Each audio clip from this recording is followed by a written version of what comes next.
Hello and welcome to DieCastRestos. It's Jason here. Today I'll be working on the 25B Volkswagen. The Volkswagen was introduced in 1960 and lasted until 1964. The early versions were misspelt on the base plate, with Volkswagen featuring an O instead of an E. The earlier models had a clear windscreen and then the later ones had a green tinted windscreen. As you can see here, this is missing the hinged engine cover, exposing the highly detailed interior which is attached to the base plate. There is a rear tongue on the back, which never featured a tow hook, interestingly enough, and then there's the single rivet at the front. Silver trim was applied to this model on the front bumper, the rear bumper, and on the headlights. First off then, using a 4mm drill bit, I'll remove that rivet at the front of the vehicle. And then using a dental tool, I'll lever the base plate off of that rivet and out of the slot at the back. Then using my drill, I'll carefully remove the windscreen unit from the model. Careful not to go through the top of it. I'll use my rotary tool to remove the wheels from the axles. And here I'm displaying all of the parts that make up the model. Now I can use a 1.5mm drill bit to drill out that rivet post. Oh, went a bit too far in there, but luckily not through the top of the model. And now I use my tap to thread that post. Here I'm using some paint stripper to remove the initial layer of paint on each. It was a fairly scruffy model to begin with. With the missing parts, it's effectively valueless, so restoring this one is doing it some good. Hopefully it will last another 50-60 years. While the paint stripper is working its magic, I will scrub off the windscreen using some warm soap and water. And I'll just do the same with the tyres, all in fairly decent condition to be honest. Not too soiled. There was a bit of mud and marks around the windscreen itself. And once all the paint's been removed from the model using the paint stripper, I'll just attack it with a dental tool just to pick away some of the more obvious parts before I can use a wire brush to remove any of the last remnants. The model is based on a VW 1200, also known as the Type 1, or internationally known as the Beetle. VW made 21 million of these between 1938 and 2003, 65 years of production. I'd certainly say the most iconic of the models that I've restored so far. Now using my wire brush on my rotary tool, I'm just giving it a good polishing up.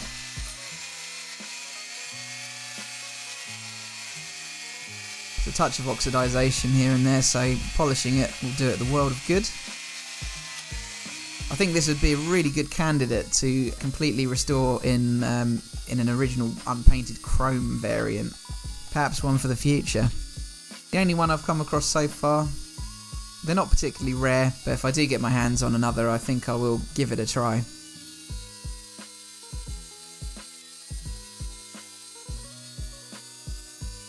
Fairly difficult to get the wire brush in all the nooks and crannies with the curved arches and curved bodywork.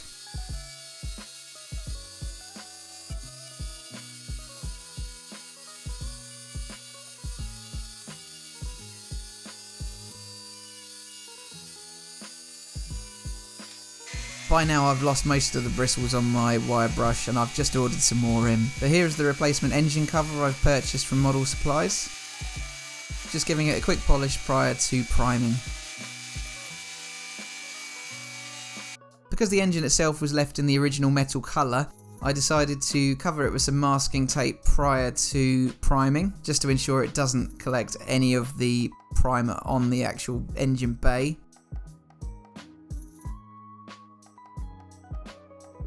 And then I go over it using my Tamiya white fine surface primer. And also note I've got the engine cover attached there at the same time, killing two birds with one stone.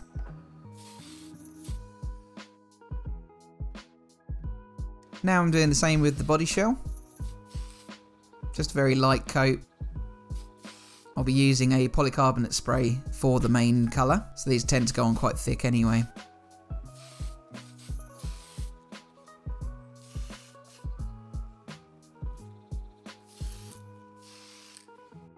But you can see, very thin, just a basic application.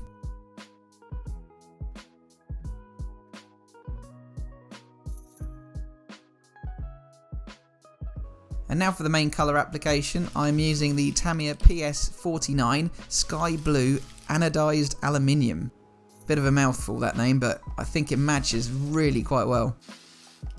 You can make a judgment for yourself later on in the before and after, but I'm really pleased with how this came out. And I'll just give a quick application to the engine cover as well. And then the base is finished in the glossy TS14 black. As you can see here, the original spelling mistake still exists on the windscreen insert with the O instead of the E in Volkswagen. I'm using some auto sole and a cotton bud just to give that a bit of a polish up. Wasn't too dirty, just needed a little bit of a buff. And then it gets dunked into my Astonish wooden floor polish. Just left to drip dry on a piece of kitchen towel. And then I cover it with a little shot glass. That's just to keep the dust off of it while it's drying. Now after tapping the ends of the axles, I can begin the reassembly process. First up, I'll pop the windscreen back in situ. Just needs a firm click down to fit it back over that original rivet in the roof.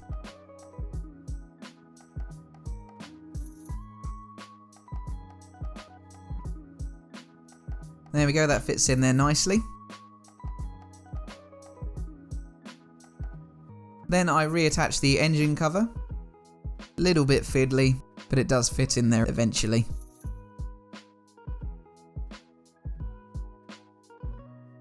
And then I can fit the tongue of the base into the slot of the shell. And I can push that down firmly onto the rivet post. And then I can reapply the screw. I've got myself a set of helping hands to paint in these details. Just need to learn to not get my head in the way of the shots. Carefully painting in those front bumpers.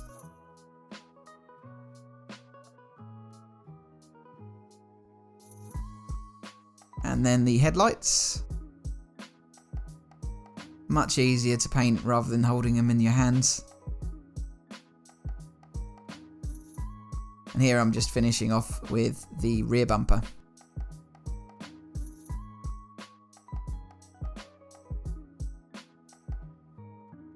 And then just to finalise the model, I can finish off the ends of the axles with a spot of paint from a silver paint pen.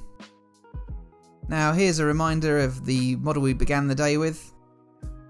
A grubby, fairly scratched example of the VW Beetle. Missing its engine cover on the rear. Very cloudy windscreen. Dirt or clumps of something in the corners of the windows there. Missing the painted trim here just through play wear. Had a slightly rusty axle as well. Quite a detailed engine, I have to admit. Looks really good. And now here is the comparison. Obviously it's got a lot larger here. I've got myself a new macro filter for my lens, so we can see it in slightly more detail now. But I'm really happy with the colour comparison. This one out of the tin looks brilliant, I think. The finish is really nice. I went over it as I do with the clear coat, the TS13 Tamiya spray. But I think it gives it a really nice finish, a great shine on the final product. Wheels have cleaned up nicely, and they all freely rotate now as they previously didn't.